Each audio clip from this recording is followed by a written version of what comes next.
Everyone, Ben Nelson here. Thanks for joining me on another episode of the Everyday Real Estate Investor. I am excited to have Tina Colson, IRA Advantage, here today. We're going to talk about investing in your IRA. This is a really awesome topic. I think will open a lot of people's eyes onto some possibilities they did not know were there. Tina, thanks for being here to chat with us about us. You bet. Thanks, Ben. Appreciate it. Uh, Yeah. So, just one thing, we can start off, if you don't mind, with just what can IRAs invest in? And, as far as doing a self-directed IRA, the whole purpose is direct what you want off of Wall Street and keep what you want in Wall Street, really diversify that portfolio. And so a self-directed IRA, they can invest in anything other than collectibles and life insurance contracts so no and stamp stock. collecting. Yeah, correct. And yeah, stock in a sub S corp just doesn't work. But yeah, unfortunately, your stamps, you're not Doesn't going to be able to qualify. buy those Okay, through the shoot. IRA. But you can do a whole host of investing when it comes to, again, real estate, notes, loans, precious metals, anything that the law allows on that side. So you really have quite the variety when you want to diversify. I know, back when cryptocurrency was a big deal, everybody was calling and saying, hey, how do I self direct into crypto? You can certainly do that too. So, Yeah, and so that's a good place to start. So this brings up the whole kind of opens that whole conversation up about people think, okay, my retirement account, my IRA, I've got to buy stocks. I got to buy stocks, mutual right. funds, all the stuff that you can buy on Wall Street, and a lot of people don't even know that this is even a possibility. Like you talk to a lot, I'm sure you talk to lots of people that maybe were first introduced to this idea and they had no idea that they thought they were required to invest in these Wall Street investments, and really the whole world almost is open to them on what they can. Correct. Yeah. And I think the biggest challenge that we have is not so much the investment itself, but more the issues that are around the transaction with disqualified parties. And the disqualified parties is a really big piece of this.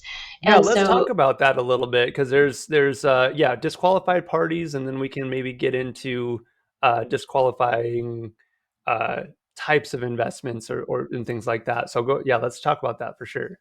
sure, yeah. And so when we're talking disqualified parties to your IRA, it's going to include maybe a traditional IRA with a Roth IRA. So, combining the two, you can't do that into one account. Or it could be you, a spouse, your parents, grandparents, kids, grandkids, their spouses, any legal entity that disqualifies the party in a controlling or has a controlling interest in.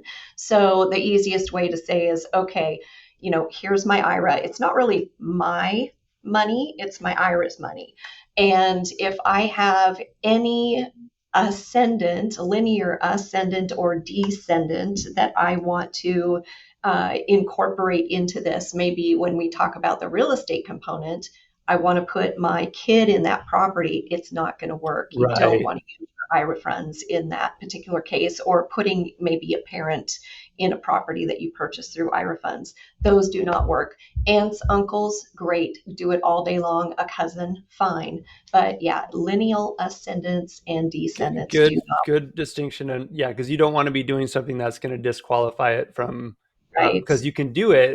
They'll let you put that money there, but then you're going to have repercussions later. So from a real estate investment perspective, you could be that could be buying a property, that could be using it to lend, right? You can use your IRA to do a Mhm. loan, but you don't want to do it to your mom and dad or something like that, right? You have to be able Correct. to do it. Yeah.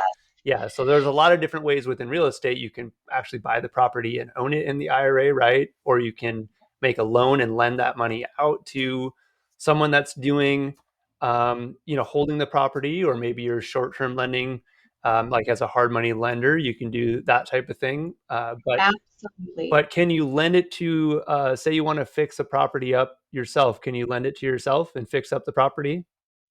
If you had a solo 401k, you could borrow up to 50,000 or 50% of the IRA up to 50,000. But typically it's not something that we see often. When we're purchasing real estate, I would say if you have the means to fund that real estate property, if you're going to buy it and rent it out to somebody, you want to fully fund it if you can. And you would want to do that through your IRA funds. All the money that is coming in from the rents, or as you are funneling it out for that purchase, the best way is set up a checkbook IRA LLC, and it makes it quick and efficient. You write the check for the earnest money, you write the check when you go into closing, and the biggest thing with that is you just cannot touch it yourself.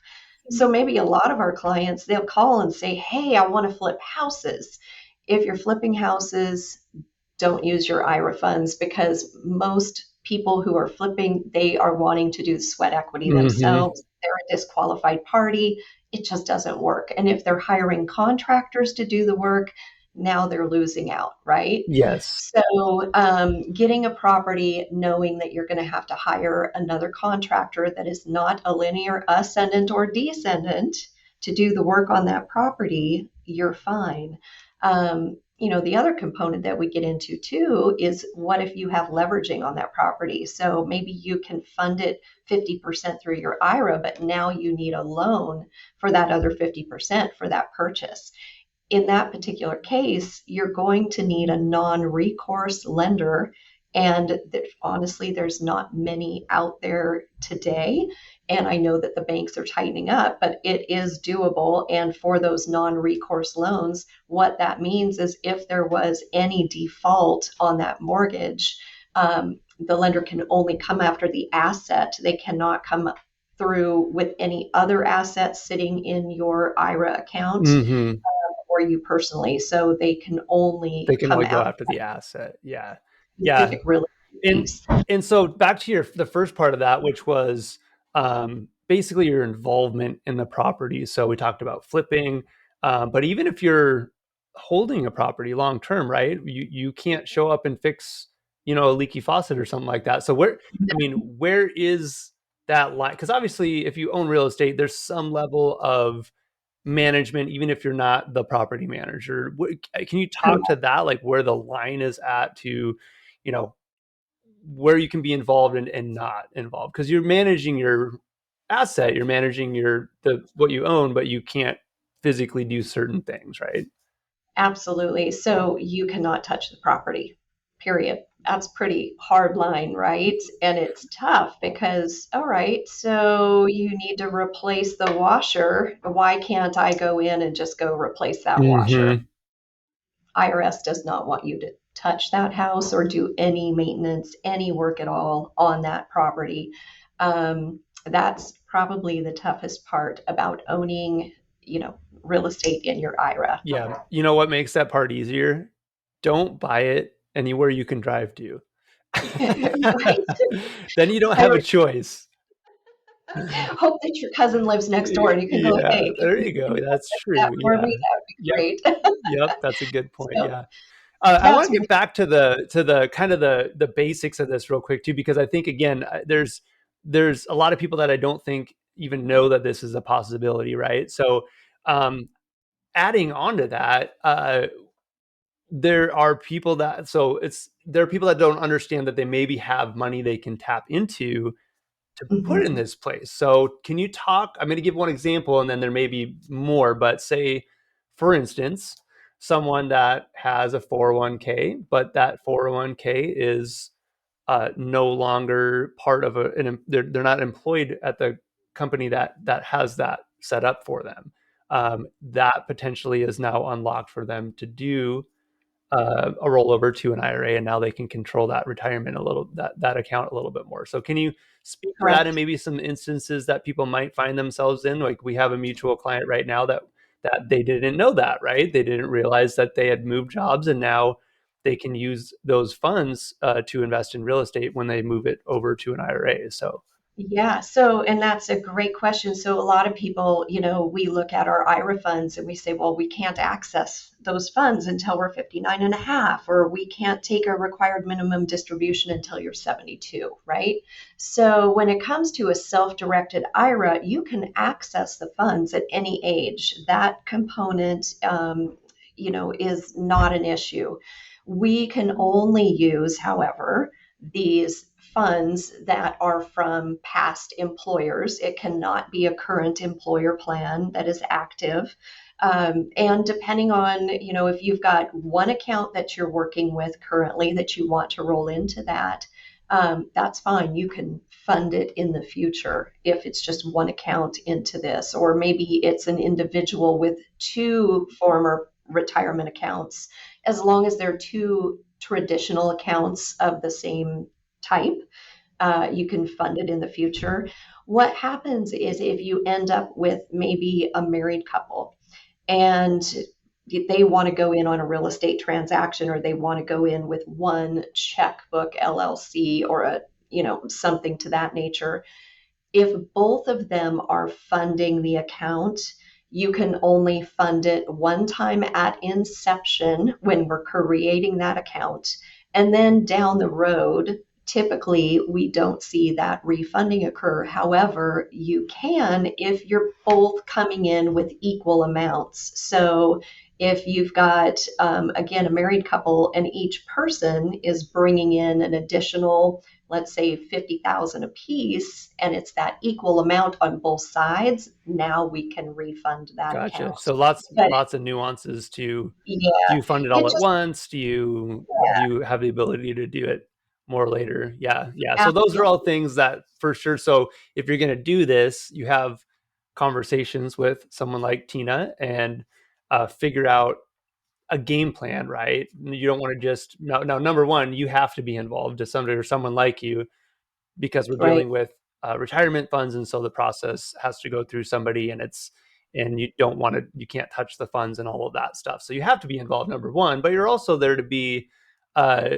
that consultant to help them figure out, okay, what's the overall game plan here? You don't want to back yourselves. We talk about that a lot with our clients on the on the acquisition side, where you don't want to just buy something and then now you're backed into a corner because you didn't plan out the next steps, right? You always want to figure out that kind of, handful of next steps so you know what that looks like and you're not making a decision that you're going to shoot yourself in the foot with it, right?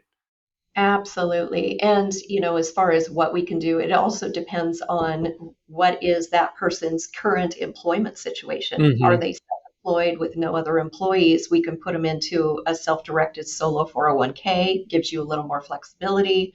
Maybe they want to manage a business, buy a business with their IRA, manage that business. We have means to do a rollover business startup.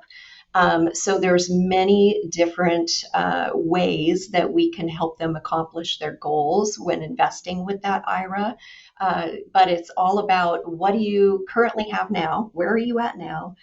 Tell us where you want to go in the future, and let us connect those dots and make sure that you're not crossing any lines that you're going to get in trouble That's with. So, great. And that's that whole consultative approach, right? That we, and I always absolutely I always say trying getting you from where you are to where you want to be, right? That's, and understanding someone's goals and that right. end result is super important for that. Rather than just, I mean, oh, sure, you want to roll it over. Okay, sure, we can do that for you.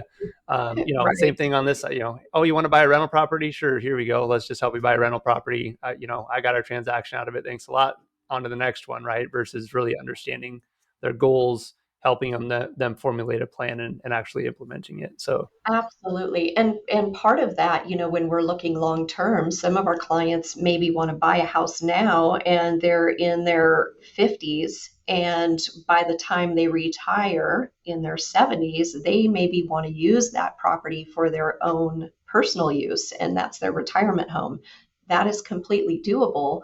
So, some of the misconceptions when it comes to the self-directed IRA is, well, what about the loss of long term capital gain? Well, no investment in your IRA is going to have that long term treatment for one thing. Hmm. Um, but also, and that property, if you want to make it your personal property, even though you cannot touch it now, you can certainly take it out in kind distribution over time when you are ready to retire. So maybe the last 4 years of your retirement, instead of taking that cash distribution or your RMD if you're 72, you're simply going to work it out with your advisor and CPA and say, okay, how much of this property can I take in a minority distribution? And you would also get that discount up to 40% when you take an in-kind piece. So now you're just deeding a portion of that property out of your checkbook IRA LLC and into possibly another LLC where you are the member of that LLC. And then over time, that property is Yeah, yours. and that's I want to touch on this again because this is one of those things where if you tuned out early or if you just heard the part, oh well, I can't have personal use of it. Oh well, this is what I was going to do. Well, that's not going to work. This is where having that conversation and findings, there's often a way to do it. You just have to know what the not always. No, you're not going to be able to do your fix and flips and stuff with it, but uh, they're talking with someone like yourself who knows all these nuances, just asking those questions, right? Hey, this is what we had in mind. Can we do, is this doable? And it may not be like super, like 100% straightforward. It may be multiple steps. But to your point, if it's, hey, I want to buy this property, I feel like in this market, this is where we want to retire, in 20 years or whatever, market's going to keep going up, but I want to buy it now. um, I really want to buy it in my IRA, but then I can't use it. Well, actually, you can, but here's a couple steps that you have to take. Right. Early on, when you're a few years out from retiring or whatever, and you have that game plan in place so that you can actually make that happen. So, Yes, yes. And, real estate, we always see the appreciation in it, right, mhm. down the road. And so you're always going to have that appreciation with real estate, even if it sits in your IRA for a period of time. Your choices at the end are maybe you don't want to use it for yourself personally. Go ahead and sell it. All the money goes back into your IRA account. Now you've got your cash to take out when those RMDs occur. But if you do want to pull it out, there are options for you. Yep, So yep. it's a What good way to go. what are some other you touched on objections, common objections. What are there some other ones that we haven't touched on yet? Yeah, so the leveraging, I think we talked briefly about that. So if somebody needs a loan on this property, they're going to use a non-recourse loan. Any leveraged portion of that property is going to be taxed, or you have that piece of it that you could have unrelated business income tax upon.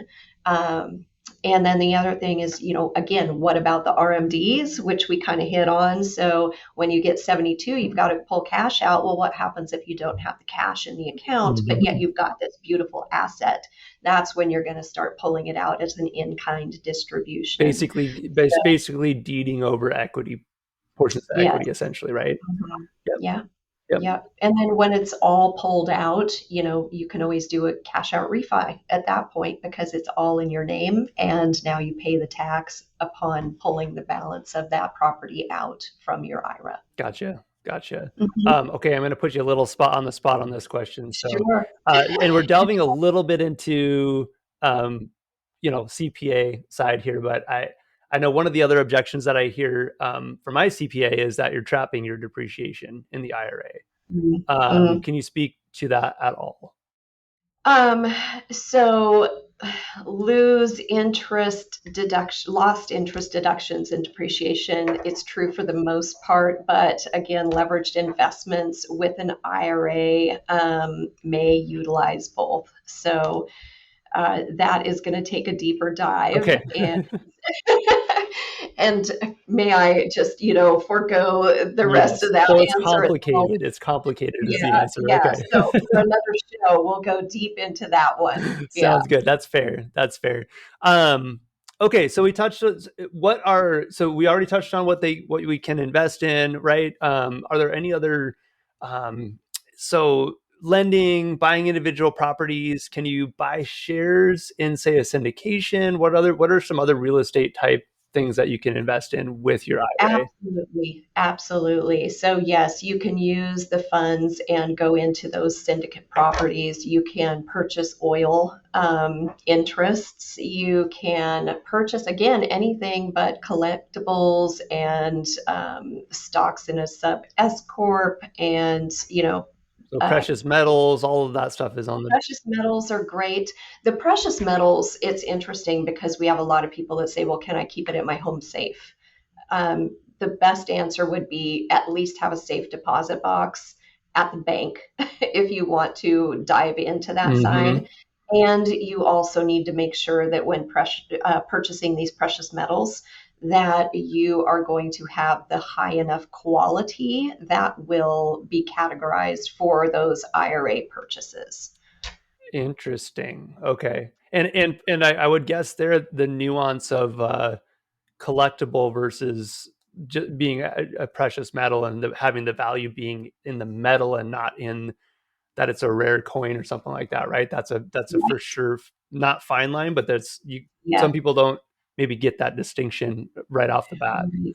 Right. So gold, silver, whatever you are purchasing, just make sure that you are asking the questions, does this qualify for the IRA grade level that it needs to be? Gotcha. I would not have even thought to ask that Important. question, so that's good to know. Yeah. And some companies, you may end up keeping your precious metals with a depository. And again, others like Solo 401k, different methods where you can actually purchase these precious metals so long as they qualify for that IRA grade, and then keep them in a safe deposit box at your bank. You'll be just fine. Perfect. So without getting too into the weeds on uh, the process or fees or anything like that, what is your role at IRA Advantage in making this work? Say somebody has some money in a 401k. Again, a lot of people don't even understand that part, right? They feel like, oh, I've got all this money in a 401k, it's just kind of stuck there, I got to wait and hold on to it. No, actually, you if it's especially if it's a past employer, you Mhm. can look at rolling that over. So say someone listening to this is like, hey, this sounds great. Maybe it's for real estate, maybe it's for something else, maybe they want to diversify a little bit. What's your role in helping them take those funds and get it in something where they can um, direct their own Absolutely. investment? Yeah, so we are, just to be clear, we are not a custodian. So generally, we will work through Forge Trust is the custodian that we typically go through. And we've got great relationships out there. But for our purpose in this is one, that consultant piece. We want to make sure, where are you now, where are you going, what type of IRA are we looking at to transfer you over. We want to make sure that there's no prohibited transactions from the get-go. And then also, we're going to help transfer that fund from your current IRA over to the self-directed IRA with that custodian. So we're just shifting you over. We've got applications and the paperwork process that goes along with that. But it's really the consultation piece that's going to be the most beneficial piece to all of Yeah, this. that's a key distinction, because I mean, hypothetically, someone could go to Forge Trust and just probably do Yeah, all, but they're not going to get the consulting and the big picture. They're just going to process it essentially and say, right. okay, here you go, and they're an order taker essentially, right? That Um, is I correct. feel like Yeah, it's similar to, and I'm not going to put any names out there, but calling one of the big uh, lending companies and getting someone that's a customer service rep on the phone, and they can take your name and they can take your income and they can collect some documents and things like that, and they can probably get you a loan, but right. they're not, you're missing that consulting piece that you have when you go to a loan broker that especially as an investor, you need someone that understands your situation, understands your goals. Anybody can give you a loan if you qualify, right? So, that's part's not hard. It's the consultative side that really to understand what your goals are and to set you up for success, not just in one transaction, but long term. Correct. Yep. Yes. Yep. And so that's our main focus. And also, again, what do you want to do, and what is your situation? Do you fit best into, maybe you do want a basic account. If you're doing a one-off investment, then that basic account could work, right? But Sure. if you're looking for ease of investing in a relatively quick manner, now you're looking at the checkbook LLC. It's going to allow you to have the power of the pen, as our Absolutely. vendors Yep. would say. So yeah, so real estate situation distinction there. So if you're buying and holding, right, you might be able to just do the single the transactional one, just make it nice and easy. You're not going to do anything. You're going to hold it long term, no big deal. But if you're going to not flip properties, right? Because you can't do that. But if you're going to lend money, say you're going to act as a hard money lender, and hey, I've got this money. I know people that flip properties. I trust them. You probably want something more like that because you can move quickly, and you can fund deals for them quickly, which is what they're going to want to do. And it's less Absolutely. of a hassle to do it when you're Right. ready to Right. go.